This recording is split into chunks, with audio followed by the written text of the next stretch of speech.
Hi, everybody. Welcome to the Women's Eye Podcast. I'm your host, Stacey Gualandi. Thanks for joining me here, where you will meet passionate women making a difference. And we have a longtime member of the Women's Eye family returning today as my guest. Bonjour, Pascale Beale. Bonjour, Stacey. I know. Comment allez-vous? Très bien. Thank you for inviting me back. Wonderful. Well, first of all, though, before we get to talk to Pascale, this episode is brought to you by the Casco Financial Group in Phoenix, Arizona. Now, Casco President Catherine Scrivano started her business to help people like you create the financial strength to achieve your dreams. Now, Pascale, welcome back to the Women's Eye. It's been a while, but I've been able to see you Yes. outside of Zoom land. But yes, outside of Zoom land. Thank you so much. I'm so excited to talk about all things Pascale and all the great news that you have for us today. But if you don't know, Pascale is a cookbook author and the woman behind Pascale's Kitchen, which is a Santa Barbara-based online culinary boutique. And she has brought us all of her beautiful books before, real quick. It started with Salade, and then Salade 2, which got me through the pandemic. Thank you so much. My pleasure. And yes, and then we have Les Légumes, which was fantastic. I've even got little markers there that I've already tried some recipes. I haven't opened Les Fruits yet, but soon. But what's so exciting is that you are here to announce the release of your latest book, FLAVOUR, Savoring the Seasons, Recipes from the Market Table. Yes. Oh, it's beautiful. Yay. Cover. Now, and for folks, you're going to enjoy the essence of all 4 seasons in nearly 150 mouth-watering recipes. And this is holiday season. I got a little taste of it already, and it is magnifique. So I am just absolutely excited for you, Pascale, and I'm sure you are too. I am thrilled. Thank you so much for those very kind words. It has been a long project, and I shot it, over the course of a year because it follows the seasons. And so I'm, very excited about the release. Just a few days to go now. Yes. Well, yeah.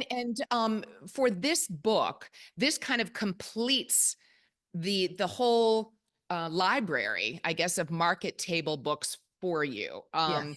Why did you want to do this particular book and this theme? Did you feel like this is the thing that just sort of summarizes everything? Yeah, it's the culmination of this book. I'd written another book series prior to this, which was also seasonally based, but that was menu. So each season had a complete, there were complete menus. This one explores the ingredients that are in each season. And I felt that this encapsulated everything. It's really about exploring the taste of each season. And I had gone into specifically, obviously, salads, fruits, and vegetables, but this encompasses everything. So there are savory dishes and some sweet dishes for each season in this book. And when you think of a season, because obviously I'm very autumn here. When you think of the seasons, are there specific flavors specific to the seasons? Oh, absolutely. Yeah. And that's what people talk about. I've been asking people as I've been going along. So if I ask you, what is the taste of summer, what would you say?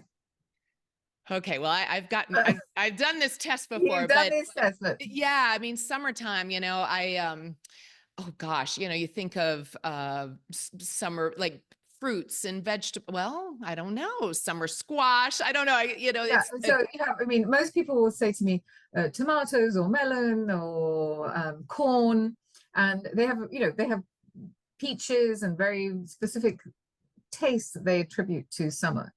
But when I've asked people the taste of winter, people will say mostly soups and stews. But that's actually a dish as opposed to the taste.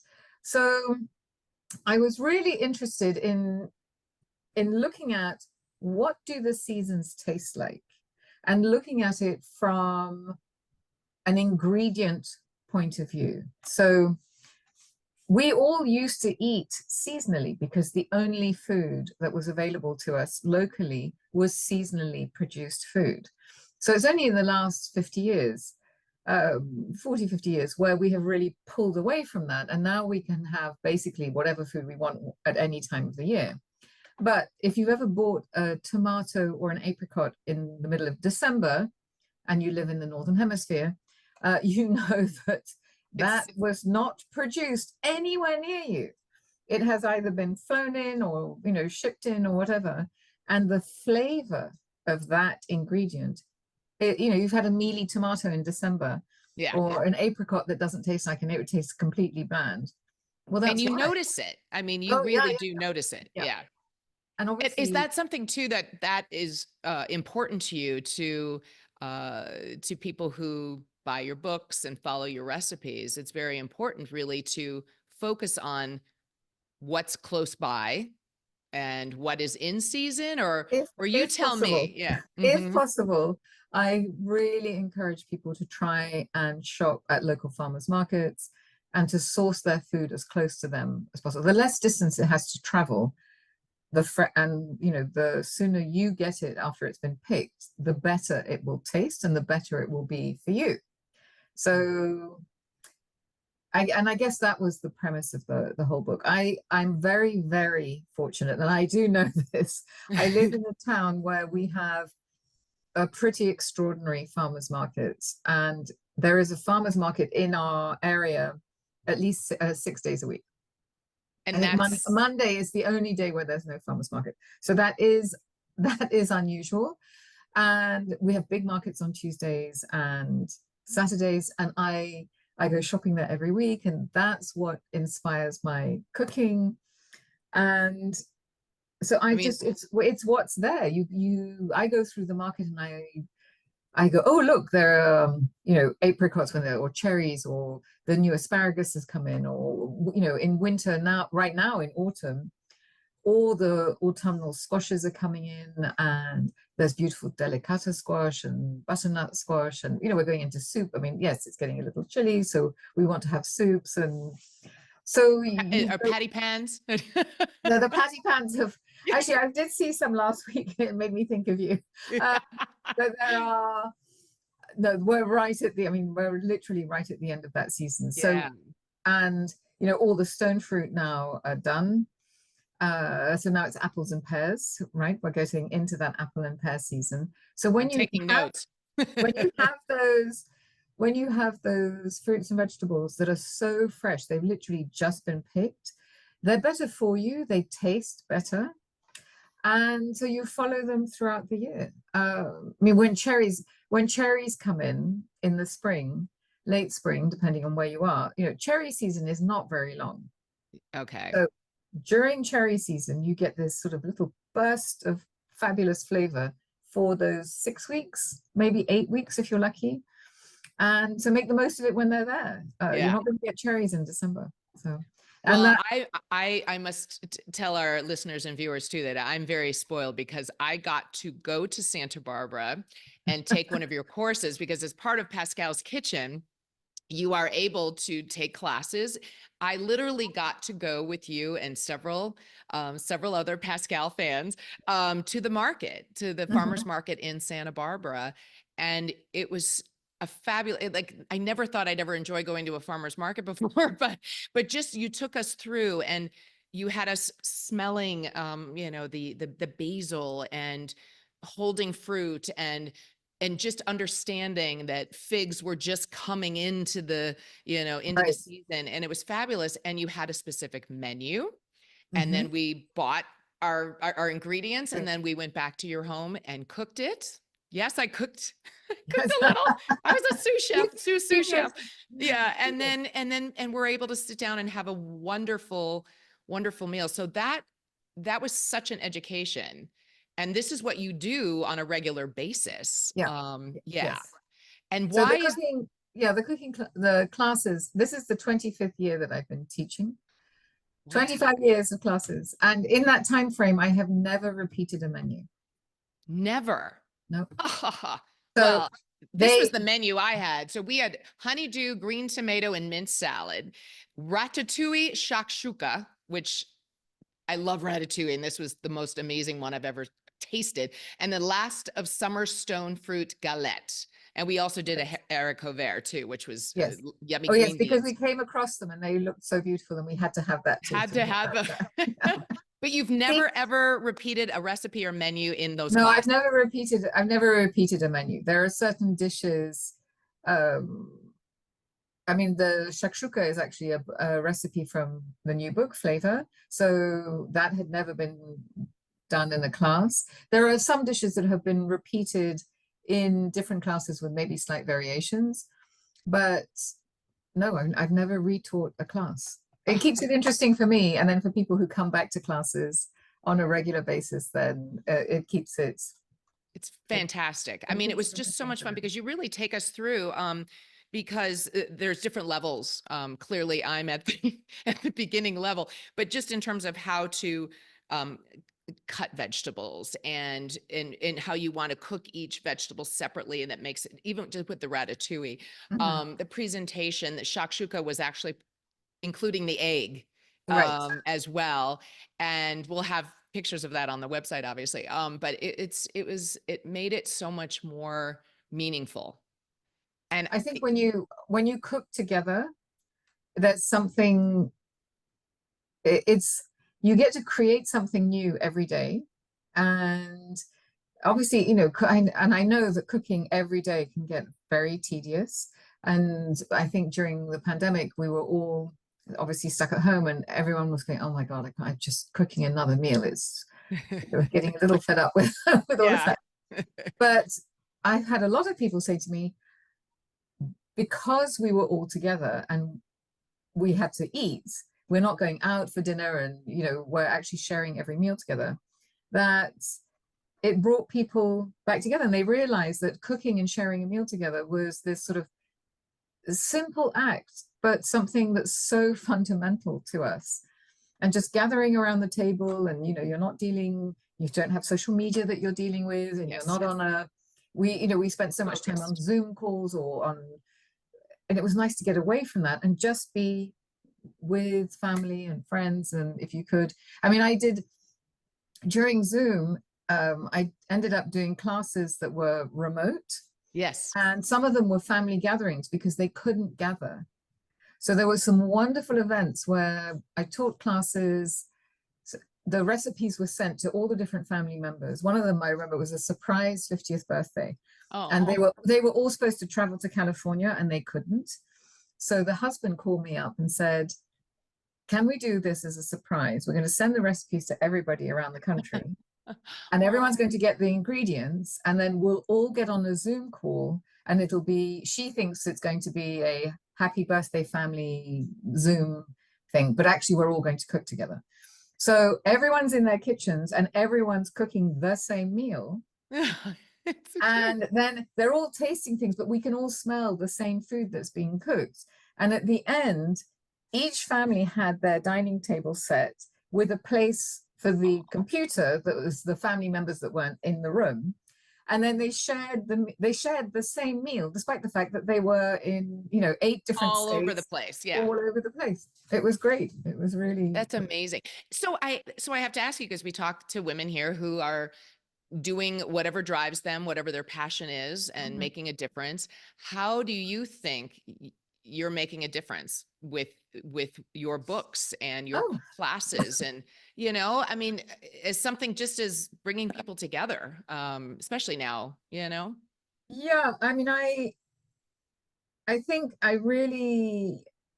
try and have people really focus on, I mean, eating is a sense of really nourishing yourself, as opposed to just fueling yourself. I mean, people eat on the run, they eat in their cars, they eat, everyone's in such a hurry. And I think the one thing that COVID did was slow everything down in a sense. And now we're focused on, we're going to have a meal around the table. And just taking that time and really thinking about what you're putting into your body. And so I think if you look at seasonal eating and really looking at what's available close to you and what's at its optimum, that really is the best for you and the best for the people that you feed. So if the only thing I can do is to get people to tune into that, I will be really happy. And to not be afraid of cooking. Do not be afraid of cooking. I would Yes. really like people to enjoy cooking, because it doesn't have to be complicated. None of my recipes are complicated. It's not. Some of them might have, you look at the ingredient list and go, oh my God, that's going to be so complicated. But I do use a lot of herbs in my cooking. And so you might look at the ingredient list and go, that's way too much. But really, you're just chopping things up. There are no weird machines. I don't have sous vide machines or some strange technique that needs to be mastered. I should say, if I can do them. If you Well, and that's that. I used what I think it was salad too. I did do a recipe recently for a small dinner party at my house, and people said they liked my salad. So, and it was to make it more seasonal. I did substitute pears for peaches. So Right. that was wonderful. And so, and you know what? I think it was because of working with you or taking your class that it made me really calm, and I kind of could giggle at myself as opposed to being stressed out that I didn't look like I knew what I was doing, but it tasted really good. And I even put dill in there, and yeah, so it was, That's wonderful. I mean, having confidence to try new things. If you think about it, the recipe is really a foundation. So once you've mastered the foundation, then if you need to make substitutions or you can't find something, I mean, we went through, a year and a half of not being able to find certain things because they weren't available in the store. So, okay, I can't find this. Can I use this? And I think if you use cookbooks as the structure. There's like 1,400 behind you, as a matter of fact. Yes. It's become 30 years of collecting cookbooks. So if you use the recipe that you have as the foundation to make something and then build from there, I think that's a great way to go.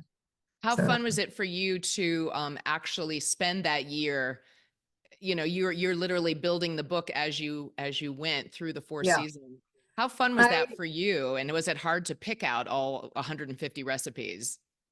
Yes, there are about 30 odd that didn't make it into the book. Okay. It'll be the sequel. Well, we'll see. Some were a little bit too similar. So there were a couple of salads where there was one that I had made in the spring, and then 9 months later, I'm doing the winter section, and I made another salad, and I'm testing recipes, and I shoot them, and then I'm looking at them, and I'm thinking, okay, the recipe profile, and I like the recipe profile, but then I look at the ones that have gone before, and I'm thinking it's just too similar. Okay. So they didn't make it into the book. So you're just really trying to make this, no pun intended, but very fresh and very, very absolutely new. Yeah. Yes. So some of the recipes were dishes that I had developed in, I would say, the 2 or 3 years prior to this. So I did have some that I took from previous articles that I've written and developed. And I wrote from, some of them have come from 9x12, my multimedia book. But the bulk of them, I would say at least 80% of the recipes were developed specifically for the book, inspired by what I found. Yeah. So there's a lot of trial and error. Sometimes I'd look at things. I mean, the cover. I love it. Look how beautiful that is. So this is a quiche, and the little spirals are made with strips of zucchini and yellow squash. And it's a technique that I had used in a previous thing, but then I thought, well, I can make a quiche with this and see if it works. And yes, that is a labor of love. That does take a little bit of time, but it's not complicated. All you're doing is rolling up the strips to be able to do it. To be able to do it. Yeah. And so some elements were, yes, a lot of fun. Some inspired by things I found in nature. There's one salad in the book which I remembered, I was looking at a photograph. I'd been walking through a field in France. My family's half French and half English. And my grandparents lived in the French Alps. And there is a valley near where they used to live, which is in the summer is absolutely stunning. And the valley floor is a carpet of millions of flowers. It is of little wildflowers. It's I want to absolutely go. I have it. I actually put the picture. Hang on. I'm going to see if I can. This is going to be a little difficult to put this. Ooh, So that whole that part there. gorgeous. Oh, those are all, Millions yeah, of flowers. Yeah. beautiful. So when I saw that, I thought, can I recreate this sense of flowers? And that thought popped into my head because, and I'm trying to find the actual dish that ended up being made from it. I should have had a bookmark. Here it is. So I thought of that because at the farmers market, I found there were two growers that had violas and pansies. They had little boxes of edible flowers. Edible flowers, which Edible flowers. And they Yeah. taste really herbaceous and fresh. And the image of that field popped into my head and I went, can I make a salad that looks like that field? ta-da, voila, I should say voila. Oh Voila. my, that is beautiful. I can't wait to get my book. So that's what happens. So you see, inspiration comes from different places. I mean, Places. some of them, you know, I might look at something and make it and go, oh, that reminds me of a painting, or that reminds me of It's an a field. unbelievable talent that you have, you know, Oh, thank you. because yeah, there's, you know, for me to look at things, I go, what can I do with this smoked salmon and crackers? No, just kidding. But I try something, but I'm curious, being that we are in the holiday season, do you have one or two tips that you'd like to share on, other than buying your book? Well, yes, That's one tip. please Yeah. buy the book. Yes, if you are cooking for the holidays and you're hosting things, if somebody, well, it depends on how much of a control freak you are and how much you like to cook. So if there's a big crowd and somebody offers to bring a dessert or a side dish or something, I guess decide what you're going to make and then accept the other dishes with gratitude. Particularly, I mean, if you've got 20 people coming, then I know that producing a meal for 20 people can be overwhelming. Yes. And I just had a and so panic people- attack. yeah, so people get stressed out about that. So I think if you delegate some of the dishes and the things that can be made ahead of time, make them ahead of time. Don't try and do everything on the day. So Gotcha. often it's the desserts that can be made ahead of time. And I would tackle those, you know, maybe make those the day before. If somebody is very good at making pies, then say, yes, you make the pies and we're going to make, if you're having turkey. I just taught a class called Everything But the Turkey. And it's all the side dishes and salads and That's what I there was like anyway. there was too. a dessert. And so I just thought, I know I've been trying to convince my family that we should get rid of the turkey and just have all the side dishes. Yeah. So the turkey gets smaller and smaller and smaller every year.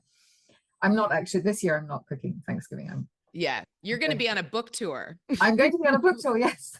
So I'm Which going is- to be on a book tour. There's a lot going on. So the book tour starts on the 12th. So I will be driving all over the place and traveling to different places for the book. Fantastic. And I have to ask too, will this kind of complete, or do you have other books in mind? I have other books in my head. You do. This is the biggest book I've written to date. So this is book number 11, and 150 recipes, just shy of 150 recipes. And it was a long project, and unlike the other books, I did all the photography on this one. So it took a lot. And yes, I have more books in my head, but I mean, I've been producing, I would say I average a book every 2 years, Okay. maybe a little less sometimes. So yes, it's 11 books in 20 years. So Fantastic. Oh, I'm and they are beautiful. They're like coffee you. table books. They really are. The photography Thank and the you. fact that you're doing that you're the photographer too. Yeah. For this one. You're a And then food stylist. yes, I do that. So it's been I need once I've finished this part of this is the Californian part of the book tour, and then in the spring, starting in February, so California, up and down California will be, there are 16 events from the until around mid-December. Then there'll be a break, and then in February through May there'll be events in other states as well. That's great. I do have another tip that I wanted to ask you is for people, because I do have farmers markets here in Las Vegas. If you don't really have access to a farmer's market, what tip do you have for people who just going to the big box stores and that, the supermarkets and that kind of thing? Just really educate yourself on what is in season, I guess. Yes, and I mean, you will find the produce that's in supermarkets will, generally speaking, track seasonal foods. I think higher end supermarkets will bring in foods that come from other parts of the world because, and I always go back to this example of apricots because for whatever reason, certain supermarkets fly in apricots, fresh apricots, in December because that's when they're available in the Southern Hemisphere. And I just sit there and look at them and think, this is not, this is not what we should have right now. So the weather will also dictate the things that you like. So if it's cooler weather, we tend to want warmer things. And so I think that will make you gravitate towards your seasonal produce. But really learning to look at produce to see that it's fresh and getting to know the suppliers.